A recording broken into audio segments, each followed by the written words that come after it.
एक 19 साला नौजवान फैसलाबाद की सड़कें और तकदीर का एक ऐसा अनोखा खेल जिसने चंद ही दिनों में इसे कई राजों का अमीन बना दिया।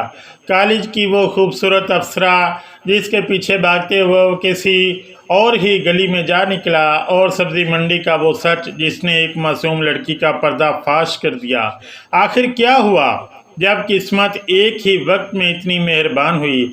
चलिए सुनते हैं ज़ैन की ज़ुबानी फैसलाबाद के रुख पर लिखी गई एक सच्ची, मंचली और तजस्सुस से भरपूर दास्तान। मेरा नाम ज़ैन है, मेरी उम्र 19 साल है और मैं फैसलाबाद का रहायशी हूँ।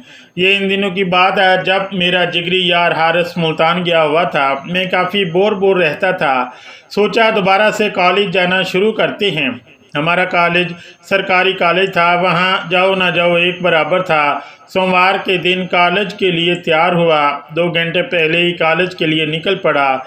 यह पहली दफ़ा था कि मैं कॉलेज इतनी जल्दी जा रहा था। कॉलेज पहुँचा तो पता चला कि कॉलेज तो 8 बजे लगता है और मैं सुबह 6 बजे ही पहुँच चुका था।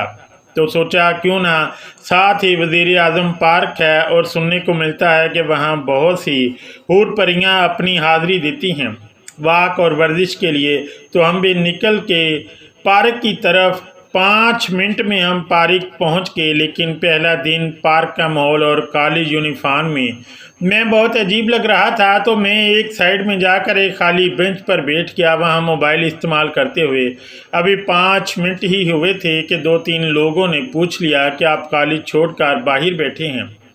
इनको बताना पड़ा कि कॉलेज लेट लगता है और मैं जल्दी आ गया। ऐसे ही मोबाइल चलाते चलाते मेरा कॉलेज टाइम हो गया और जब कॉलेज पहुंचा तो देखा कि कुछ दोस्त भी आए हुए थे। आप जहां भी जाते हैं आपके दोस्त बन जाते हैं, और इन दोस्तों के साथ मिलकर पहला पीरियड पढ़ा, क्योंकि पहला पीरियड हमारी बहुत ही खूबसूरत मैडम का था। कॉलेज में इनसे ज़्यादा खूबसूरत कोई नहीं था। मैडम की उम्र तकरीबन 27 या 28 साल होगी और वो हमें फिज़िक्स पढ़ाती थी। हम में से कभी भी अगर कोई कॉलेज जाता तो मैडम का लेक्चर मिस नहीं करता था। आज भी हम बैठे हुए थे, मैडम आई तो हम सब खड़े हो गए। मैडम ने अपने हाथों से इशारा किया कि बैठ जाओ। फिर 45 मिनट का पीरियड ऐसे लगा जैसे 5 मिनट में ही ख़त्म हो गया। आखिर में मैडम ने लड़कों की तरफ देखते हुए कहा, आंखें और मुंह फाड़े बैठे ना रहा करो, कुछ पढ़ भी लिया करो।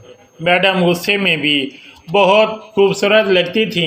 मैडम का लेक्चर लिया तो अगला मजबूरन लेना पड़ा, क्योंकि प्रोफेसर साहब पहले ही आ चुके थे। इनके 45 मिनट गुजरे और जैसे ही बेल बजी हम सब जल्दी से बाहर निकले। हम सब कॉलेज से निकलते ही सतारा चौक पहुंच चुके थे। सतारा चौक इसे कहा जाता है जहां हर वक्त हसीनाएं मौजूद होती थीं। कुछ देर वहां रुके और फिर निकल गए दूसरे चौक की तरफ। वहां हमें पहली दफ़ा मिली एक खूबसूरत सी मासूम सी लड़की, जिसे देखते ही हम सब खो गए। वो थी तो 3 लड़कियां, एक लंबी, एक दरमियानी और एक छोटे कद की। जो लंबी थी वो सांवले से रंग की थी और इसकी उम्र तकरीबन 21 साल होगी। फिर दरमियानी लड़की, जिसे देखकर मैं मदहोश खड़ा था, इसकी उम्र 20 साल थी और वो बला की खूबसूरत लड़की थी। इसने स्माइल पास की तो मैं हैरान ही रह गया कि मुझे भी क्या इतनी खूबसूरत लड़की स्माइल पास कर सकती है, या फिर वो मेरे पागलपन पर स्माइल पास कर रही थी। खैर वो आगे निकली और मैं इनके पीछे। वो कुछ आगे जाकर वापस मुड़ी, मैं भी वापस को हो लिया। अभी वो थोड़ा ही आगे गई होगी कि फिर वापस मुड़ी और हमें अपने पीछे आता देखकर हंस पड़ी। सीधा बोलने की ना मुझ में हिम्मत थी ना इस अप्सरा में। यही थी वो कॉलेज की अप्सरा। तीसरे चक्कर पर हम कैंटीन पर चले गए और थोड़ी देर में वो भी कैंटीन के सामने ग्राउंड में आ गई। मैंने फिर पीछे देखा और बात ऐसे स्टार्ट की कि मैं अपने दोस्त से ऊंची आवाज़ में बोलता और वो पीछे मुड़ कर देखती थी और हंसती थी। वो हंसते हंसते हमें चलाते चलाते जियालॉजी डिपार्टमेंट तक ले गई और फिर गायब हो गई। दोस्तों ने कहा हम अब कुछ पढ़ लेते हैं, तो मैंने कहा अब तुम जाओ, मैं घर जा रहा हूँ। वो चले गए। मैं 30 मिनट वहाँ घुमा फिरा। वापस जाने के लिए जहाँ इन्हें छोड़ा था वहीं से गुजरने लगा तो वो फिर वहीं मिल गई। अब की बार उन्होंने कोई रिस्पांस नहीं दिया और बार बार पीछे मुड़कर देखती रही और कॉलेज गेट की तरफ जाने लगी। मुझे भी समझ आ गया कि वो अब घर जा रही थी।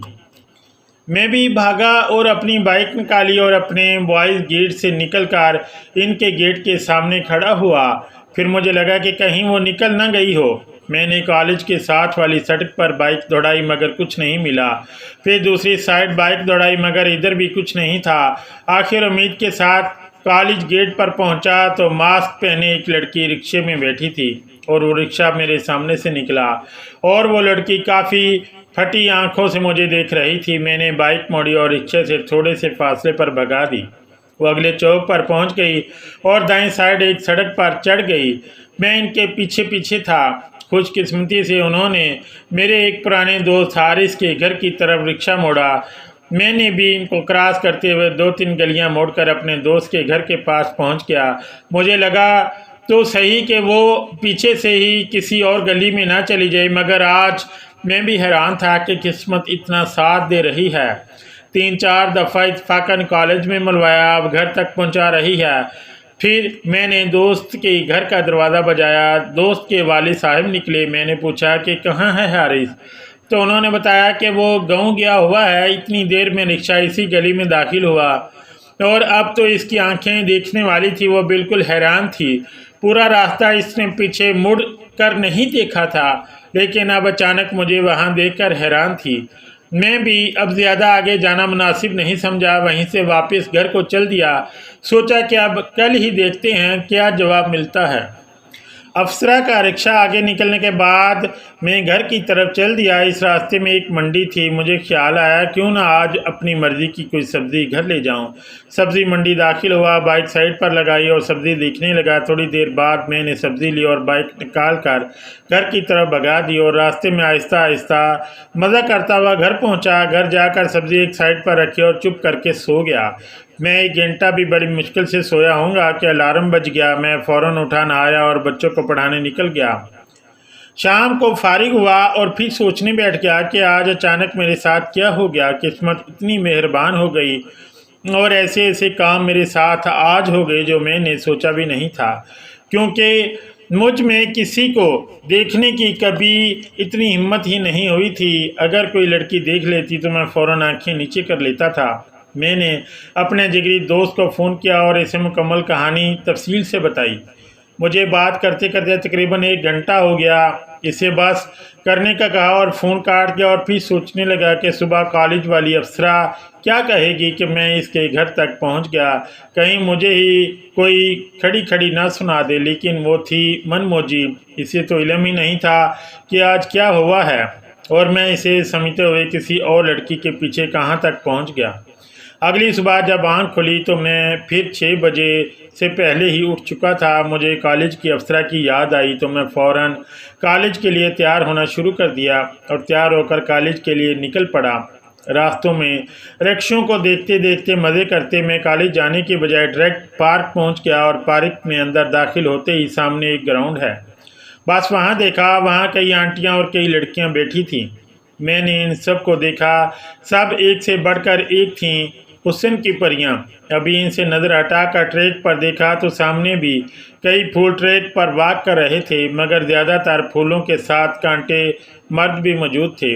इसलिए ऐसे फूलों और ऐसे नावों को ना देखना ही मुनासिब था। ट्रैक पर देखते देखते मैं कल वाले बेंच तक पहुंच गया, मगर आज वहां 2 लड़के एक्सरसाइज कर रहे थे तो सोचा क्यों ना मैं भी थोड़ी एक्सरसाइज कर लूं। मैं इससे पहले 6 महीने जिम कर चुका था। मैंने इनके साथ थोड़ी बहुत एक्सरसाइज की और फिर निकलने के लिए कॉलेज की तरफ रास्ते में जितने रिक्शे देखे जा सकते थे देखे और पहुंच गया कॉलेज गेट पर। लेकिन कॉलेज गेट अभी ओपन नहीं हुआ था। देखा तो एक लड़का खड़ा था। इसे ऑफर की कि चल कुछ वक्त घूम कर आते हैं, लेकिन इसने मना कर दिया तो मैं भी बाइक से उतरा, बाइक साइड पर लगाई और खड़ा हो गया। थोड़ी देर में जहां खड़ा था वहीं एक रिक्शा आकर रुका। इसमें पीछे 3 लड़कियां बैठी थी, कॉलेज गर्ल्स, और ड्राइवर एक बड़ी उम्र का आदमी था। वो उतर कर एक साइड वाली गली में चला गया। वो लड़का भी अपनी जगह छोड़कर मेरे साथ खड़ा हो गया और देखने लगा और बोला कि ये बाबा रोज़ इसी टाइम यहाँ आकर रिक्शा रोकता है और मज़ीद 3 लड़कियों को बुलाने जाता है। मुझे समझ आ गई कि ये शरीफ साहब मेरे साथ क्यों नहीं जा रहे थे। ये 3 लड़कियाँ 20 या 22 साल की थीं। और खूबसूरत भी। मैंने इनके चेहरे देखे, वो मासूमाना और प्यारे थे। इतनी देर में मज़ीद 3 लड़कियां और आ गईं। पहले वाली लड़कियों के निस्बत ये 3 थोड़ी कम उम्र की थीं, 19-20 साल की होंगी। वो तीनों आगे बढ़ गईं। जब रिक्शा निकलने लगा तो पीछे की एक लड़की ने मेरी तरफ देखते हुए दूसरी से कुछ बात कही और देखते ही देखते रिक्शा सड़क पर मुड़ गया। इधर जूनियर ने ही मुझे हिलाया, भाई कॉलेज खुल गया है। मैंने भी कहा तो चल मैं आता हूँ। बाइक लेकर कॉलेज में दाखिल हुआ और कॉलेज की पिछली साइड पर पहुँच गया। वहाँ ज़्यादातर बुंग करने वाले होते हैं। वहाँ बैठ गया। थोड़ा सा बहुत सोचा कि आज अप्सरा से कैसे मिलना है। फिर ख्याल आया कि कल वो तीसरे पीरियड में मिली थी, तो आज 2 पीरियड ले लेते हैं और तीसरे में सितारा चौक जाकर देख लेंगे। पहला पीरियड अपनी क्रश का लिया, मतलब मेरी मैडम फिज़िक्स की प्रोफेसर। इतनी खूबसूरत लड़की, मैं बस इसे देखने में खोया रहा। इसकी मोटी मोटी आंखें, क्या ही खूबसूरत प्रोफेसर थी। बस इसकी खूबसूरती के तराने दिल में गाते गाते पता ही नहीं चला कि पीरियड फिर से ख़त्म हो गया और अगला पीरियड शुरू हुआ। जब आधा होने के करीब था तो मेरे बाहर नज़र पड़ी। 3 लड़कियां जिसमें अप्सरा भी होती थीं वो नज़र आईं। इसका हमें पता ऐसे चलता था कि लास्ट वाली का कद काफ़ी छोटा था और वो होती भी इनके साथ थी, तो इससे हमें पता चल जाता था कि वही जा रही हैं। अब आधा पीरियड हुआ था, ना मैं बाहर निकल सकता था ना कुछ और कर सकता था। मजबूरन मुझे बैठना पड़ा। जैसे तैसे करके पीरियड ख़त्म हुआ। मैं बाहर निकला, दोस्तों को इकट्ठा किया और निकल लिए। मैंने अपने दोस्तों को बताया कि अभी नज़र आई थी मुझे। इसमें एक और दोस्त ने मेरी हमायत कर दी कि हाँ मुझे भी नज़र आई थी। वो छोटे कद वाली, इसके साथ 2 और भी थीं। हम बातें करते करते पार्क में पहुंच गए। वहाँ हमें कुछ ना मिला। हम थोड़ी देर खड़े रहे, फिर कैंटीन की तरफ चल दिए। फिर हम सब कैंटीन से भागकर लंबा चक्कर काटा और कॉलेज के दरमियान में पहुंच गए। इतने में एक दोस्त बोला, वो देखो अप्सरा जा रही है। हमें सांस भी चढ़ी हुई थी। इसकी बात सुनकर सब हंस पड़े और देखा तो जनाब अप्सरा और लंबी लड़की वो दोनों कैंटीन की तरफ ही जा रही हैं। फिर हम इनके पीछे हो लिए। वो कैंटीन के सामने वाले ग्राउंड में जाने लगी तो लंबी लड़की ने हमें देखा, पीछे मुड़कर और अंदर चली गई। हम भी बैठ गए इनके इंतज़ार में कि पता नहीं कब निकलती हैं वहाँ से। कुछ हिस्सा नज़र तो आता था ग्राउंड का, मगर कुछ नहीं आता था। जहाँ आता था वहाँ उन्होंने 3-4 चक्कर लगाए जैसे वॉक कर रही हों। थोड़ी देर हुई कि मुझे नज़र आया कि छोटी लड़की बाहर निकल रही है। मैंने अपने दोस्तों को हिलाया और कहा, चलो उठो, छोटी निकल रही है। अगर ये है तो बाकी दोनों भी साथ होंगी। हम सब खड़े ही थे। इतनी देर में वो ग्राउंड से निकली और इस मरतबा छोटी ने यकीन दिला दिया। वो ऐसे कि इसने ग्रुप चेंज किया हुआ था। मुझे इनके स्कार्फ से पता चल गया। अप्सरा का स्कार्फ ग्रीन था, मगर अब वो जिनके साथ थी इनका स्कार्फ भी रेड था और वो थी भी थोड़ी बड़ी बड़ी लड़कियां। फिर पीछे से ग्राउंड में 2 लड़कियां निकली, ग्रीन स्कार्फ वाली। मैं देखते ही समझ गया कि यही अप्सरा है और अप्सरा ने मेरी तरफ देखा। एक दफ़ा तो मेरा दिल खुशी से झूम उठा। इसकी आंखों में मेरी आंखें थी, लेकिन ये क्या, कल जिसका मैंने रिक्शे में पीछा किया था इसकी आंखें तो और थीं, ये नहीं थी, मतलब वो कोई और थी। मैंने वही सोचा और पूरा रास्ता इसने पीछे क्यों नहीं देखा और अप्सरा ने गुस्सा क्यों नहीं किया, अब कुछ बोली क्यों नहीं। पता नहीं बेचारी वो कौन थी जिसको इसकी गली तक जाकर, जाहिर बात है मैंने वैसे ही डरा दिया होगा। अच्छा दफ़ा करो, अब क्या ही किया जा सकता है सवाई अफसोस करने के। तो अफसोस करते करते हम चल पड़े अप्सरा के पीछे पीछे। अब वो अप्सरा जियोलॉजी डिपार्टमेंट में जा रही थी। जियोलॉजी डिपार्टमेंट तक अप्सरा का पीछा किया, वो पीछे देखे बगैर डिपार्टमेंट में चली गई। हम दोस्तों ने आधा घंटा कॉलेज के बाहर गुजारा, खाना वगैरह खाया और फिर आगे कॉलेज वापस। बाकी सब लेक्चर लेने चले गए।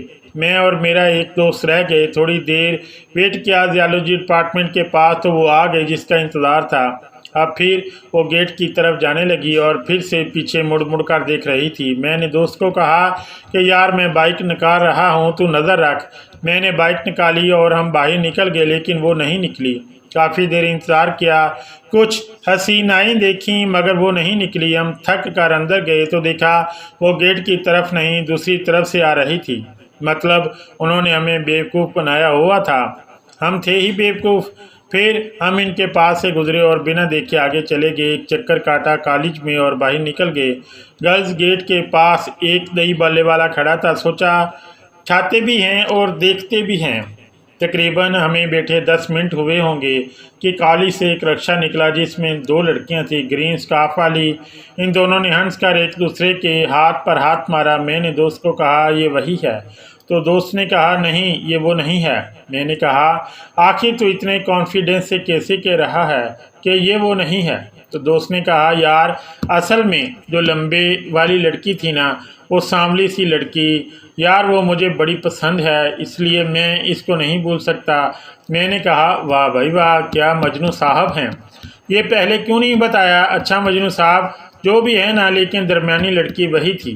मेरे दोस्त ने कहा, दरमियानी मैंने नहीं देखी। तो मैंने कहा, लंबी मैंने नहीं देखी। हम दोनों यूं ही बातें कर रहे थे कि एक लड़की कॉलेज से पैदल निकली और सामने रिक्शे में बैठ गई। तो मेरा दोस्त कहने लगा, ये देख, यही है वो सांवली लड़की रिक्शे में बैठी। तो इसकी नज़र सामने पड़ी जहां हम बैठे थे। वो काफ़ी देर हमें देखती रही। दोस्त ने भी देखा। फिर थक कर हम वहां से उठ खड़े हुए और सब्जी मंडी वाले रास्ते से घर चल दिए। आज भी सोच तो हम कुछ ऐसा ही रहे थे कि सब्जी मंडी में बहुत कुछ देखने को मिलेगा। सब्जी मंडी पहुंचे और बाइक चलाते चलाते ही हूरें दिखने लगे। सब एक से बढ़कर एक थीं। हम काफ़ी देर वहां रुके रहे और फिर घर की तरफ चल दिए और घर पहुंचकर जाते ही सो गया।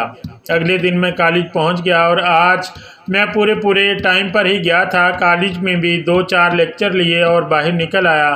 खाना खाया, टाइम बाहर गुजारा कुछ और फिर अकेला ही सब्जी मंडी चला गया। आज एक जगह अच्छा खासा रश लगा हुआ था। आदमी औरतें सब भीड़ में शामिल थे। मैं भी देखने को बढ़ गया। वहाँ पर आटा मिल रहा था सस्ता और मैं भी वहाँ रुक गया। थोड़ी ही देर हुई थी कि मेरी नज़र एक आटे पर पड़ी। इस आंटी ने सफ़ेद कलर का ड्रेस पहना हुआ था जो कि प्रिंटेड था। आंटी की उम्र को 30 या 31 साल की थी और आंटी के आगे एक लड़की खड़ी थी जो आगे आटे की तरफ ही मुतवज्जह थी। कुछ देर पहले तो आंटी भी आटे की तरफ ही देख रही थी मगर अब वो मेरी तरफ ही देख रही थी। कुछ देर बाद आंटी के आगे जो लड़की खड़ी थी वो पीछे मुड़ी और कहा कि अम्मा आटा ख़त्म हो गया है, अब सुबह ही मिलेगा। वो लड़की मास्क में थी और आंखें बहुत खूबसूरत थीं और उम्र 20-21 साल के दरमियान होगी। आंटी पीछे की तरफ पलटी और बाहर को चल दी। पीछे पीछे वो लड़की भी चल रही थी और वो दोनों चली गईं। कुछ देर मैंने वहाँ का जायज़ा लिया, फिर घर पहुँच गया कि सुबह टाइम से कॉलेज आ जाऊँगा। मगर घर जाकर जब सोया तो जहन फ्रेश हुआ और याद आया कि सुबह तो इतवार है, मतलब कॉलेज से छुट्टी है। फिर सोचने लगा कि क्या करूं, सुबह कैसे जाऊं। फिर यही सोचा कि सुबह फरमाबरदार बच्चा बनकर घर वालों की सब्ज़ी लेने सब्ज़ी मंडी जाऊंगा। अभी इन्हीं सोचों में गुम था कि घर वालों ने कहा कि घर में वेला रहता है, कोई काम काज कर लिया कर। साथ साथ तो मुझे याद आया कि रात का कोई काम काज देखते हैं। वैसे भी रात देर तक जागता हूँ तो चलो कोई काम ही कर लें। फिर दोस्तों से बात की, काल पारीन से पूछा कि रात का कोई काम काज किया जाए तो ज़्यादा दोस्तों ने ऑनलाइन काम का कहा। मैंने भी सोच लिया कि जल्दी से जल्दी ऑनलाइन काम भी शुरू करते हैं। इसके बाद कॉल की जिगरी यार हारिस को की। इससे पूछा कहाँ है तो दोस्त बोला किनूवाला में। मैंने कहा तू पागल है, बताया ही नहीं तो आ रहा है। दोस्त बोला अब बता दिया ना, चल आ जा लेने अड्डे पर। मैंने कहा बहुत अच्छे मेरी जान। दोस्त बोला रुक जा अभी अड्डे पर पहुंचने दे, फिर कॉल करता हूं। मैंने कहा ठीक है, जल्दी करें कॉल। दोस्त बोला अच्छा हौसला रख। मैं अब बड़ा खुश था कि चलो अब जिगरी यार है साथ है, अब तो दिन रात घूमेंगे। मैंने रुकने की बजाय बाइक निकाली और बस स्टैंड की तरफ निकल गया। रास्ते में क्या देखा क्या नहीं मैंने कोई गौर नहीं किया। मुझे तो सिर्फ अपने यार से मिलने की जल्दी थी। मैं बाइक को भगाते हुए बस स्टैंड पहुंचा और वहां यार का इंतज़ार करने लगा। कुछ देर बाद इंतज़ार ख़त्म हो गया।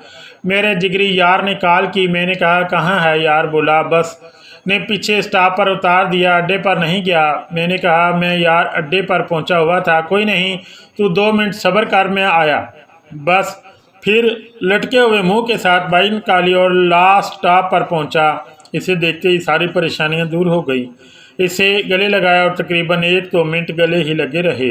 मेरी आंखें नम हो गई थीं खुशी से। इसे कहा, यार बड़ी मुश्किल से तेरे बगैर दिन गुजरे, अब पकड़ चाबी और चला बाइक को। वो थका हुआ था मगर बोला कुछ नहीं। चुप करके चाबी पकड़ी और बाइक चलानी शुरू कर दी। इस टाइम बस हम दोनों बातें कर रहे थे। बातें करते करते इसके घर पहुंचे। मैंने भी इसको थका हुआ देखकर इसे जाने दिया, लेकिन घंटे बाद ही जब दिल न लगा तो कॉल की और वो जनाब भी बाहर निकल पड़े। हम बाज़ार का चक्कर लगाने लगे। तकरीबन 11 बज चुके थे। बाज़ार में रौनक बिल्कुल कम थी, दुकानें बंद होती जा रही थीं। बाजार का मुकम्मल चक्कर काटने के बाद रोड पर निकले और कुछ 2-4 लड़कियों को देखा और हंसते मुस्कुराते घर पहुंच गए। सुबह इतवार थी, 10 बजे उठा। घर वालों को सब्ज़ी का कहा कि सब्ज़ी मंडी से ले आता हूं। उन्होंने मना कर दिया कि इस टाइम तो बासी सब्ज़ी ही मिलती है, तो यहीं से ले दो। बुरा सा मुँह बनाया, करीब से सब्ज़ी ले ली और सोचा अब सब्ज़ी मंडी कैसे जाऊं। तो याद आया कि मेरा हजाम सब्ज़ी मंडी के करीब है। घर वालों से इजाज़त ली कि बाल कटवा कर आता हूँ और चल दिया सब्ज़ी मंडी की तरफ। रास्ते में कुछ खास नज़र नहीं आया। सब्ज़ी मंडी पहुंचा ही था कि आटे की तरफ कल से भी ज़्यादा रश था। अब मैं इस रश में आंटी को ढूंढने लग गया। वो आंटी तो नज़र ना आई मगर इसकी बेटी यहीं थी। वो सबसे आगे थी। इसने आज भी मास्क और बुर्का पहना हुआ था। मैं इसको इग्नोर करके आंटी को ढूंढने लग गया। इस लड़की पर फिर से नज़र पड़ी तो मैं देखता रह गया कि एक बंदा इनके साथ खड़ा था और इससे मोहब्बत भरी बातें कर रहा था। मेरे जहन में ख्याल आया। मैंने सोचा मोबाइल निकाल कर फ़ोटो बनाते हैं। मैंने मोबाइल निकाला और कैमरा सेट करने में मसरूफ़ था कि अचानक ऊपर देखा तो वो लड़की मुझे ही देख रही थी। मैंने जल्दी से मोबाइल पीछे हटाया और जेब में डाल लिया। इस लड़की को आटा मिला और वो जाने लगी तो मुझे आइडिया आ गया कि आंटी के बारे में पूछने का। वो आटा निकाल कर अकेली लेकर जा रही थी। मैं इसके साथ साथ चलने लगा और इसने मेरी तरफ देखा और चुप करके आगे चल पड़ी। मैं पीछे गया, बाइक निकाली और एक ज़रूरी साथ साथ बाइक चलाने लगा। मैंने इसके आगे बाइक रोकी और कहा, मुझे बात करनी है। तो इसने कहा, आगे वाली गली में मुड़ जाओ, मैं वहाँ आती हूँ। मैंने बाइक निकाली और अगली मैं गली में चला गया। वो थोड़ी आराम से आई और आटा मेरे पीछे रखकर चुप करके बैठ गई। मैंने आहिस्ता आहिस्ता बाइक एक रोड की तरफ चला दी। मैंने कहा, डरो नहीं, मुझे तुमसे कोई बात नहीं पूछनी, मुझे सिर्फ तुम्हारी अम्मी से मिलना है। तो लड़की बोली, मेरी अम्मी? मैंने कहा, हाँ, वही जो कल तुम्हारे साथ थी। तो लड़की बोली, ओ प्लीज़ मेरी सास को कुछ मत बताना कि मैं इस लड़के से बात कर रही थी। मैंने कहा, वो तुम्हारी सास है? तो लड़की बोली, जी। मैंने कहा, मुझे तुमसे कोई मतलब नहीं है और ना ही मैं इन्हें कुछ बताऊंगा। लड़की ने कहा, ठीक है। फिर मैंने कहा, अच्छा ये बताओ आज तुम्हारी सास क्यों नहीं आई? लड़की बोली, इनकी तबीयत ख़राब है इसलिए नहीं आई। तो मैं बोला, तुम्हारा ससुर कहाँ है? लड़की बोली, जी वो तो अमान होते हैं और साल साल बाद आते हैं।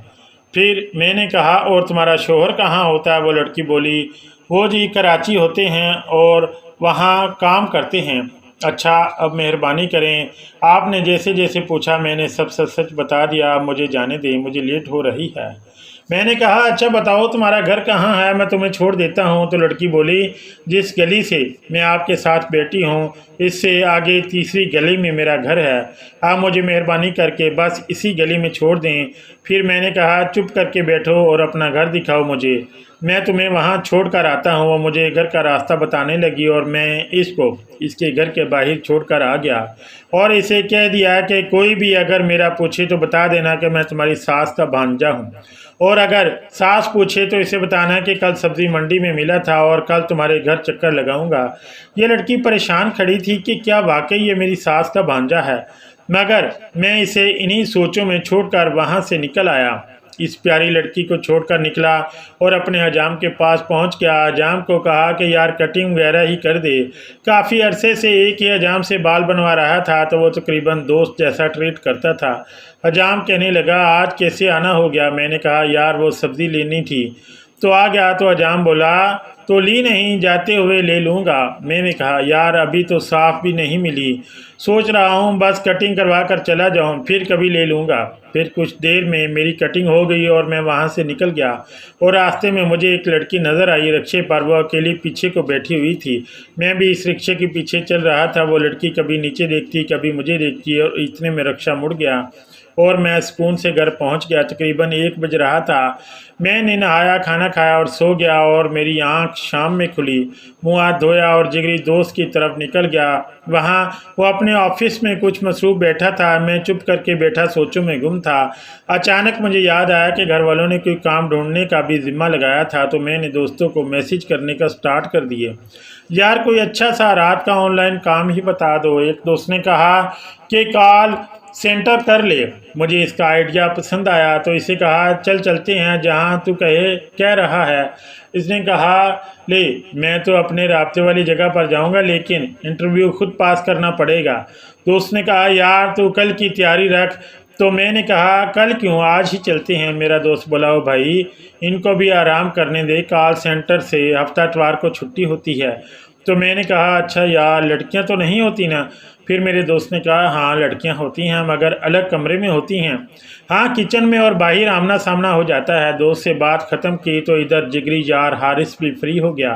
इसको लेकर मैं चला गया वज़ीर आज़म पार्क। वहाँ इन दोनों कुछ महफिलें लगी हुई थीं, मतलब मेले वगैरह, तो रश काफ़ी था। हम जैसे ही पहुँचे, रश की वजह से पुलिस वालों ने कहा कि सब इधर बड़े दरवाजे से आ जाएं, और बड़ा दरवाज़ा खोल दिया। सबको जल्दी थी। इसी जल्दी में हम भी अंदर दाखिल हो गए। हम गेट के करीब ही खड़े थे कि पुलिस वालों ने पार्क का बड़ा गेट फिर से बंद कर दिया और फिर सब छोटे गेट से आना शुरू हो गए। इधर पुलिस वाला छोटे गेट पर खड़े लड़कों को कह रहा था कि फैमिली आ सकती है, अकेले अंदर नहीं आ सकते। हम दोनों तो खुश हो गए क्योंकि हम इन लड़कियों के साथ अंदर आए थे जैसे हम इनकी फैमिली हों। मैं दोस्त को लेकर कंसर्ट वाली साइड पर चला गया। वहाँ मैंने सबा आपा आंटी देखी, जिसके साथ 2 लड़कियां भी थीं। मैं आंटी को साइड जाकर खड़ा हो गया और आंटी को सलाम किया। फिर मैंने कहा, मैम आपने अपना नाम नहीं बताया। तो आंटी बोली, मेरा नाम सबा है। मैंने कहा, शुक्रिया सबा आपा, और इन मोहतरमा का तारफ़। तो आंटी बोली, ये मेरी बहुत ही प्यारी देवरानी है। मैंने कहा, प्यारी तो हैं। इस बात पर वो दूसरी आंटी हंस पड़ी। सबा आपा शक्ल से ही काफ़ी अच्छी लगती थीं। फिर सबा आपा बोली, अच्छा अभी के लिए बहुत बातें होगी, बच्चियां इंतज़ार कर रही होंगी, अब हम चलते हैं। मैंने मुस्कुरा कर इन्हें अलविदा कहा और हारिस की तरफ देखा जो हैरत से मेरा मुंह तक रहा था। मैंने इसके कंधे पर हाथ रखा और कहा, चल यार अब ऑनलाइन काम ढूंढना है और कॉलेज में अपनी फिजिक्स वाली मैडम का लेक्चर भी तो लेना है।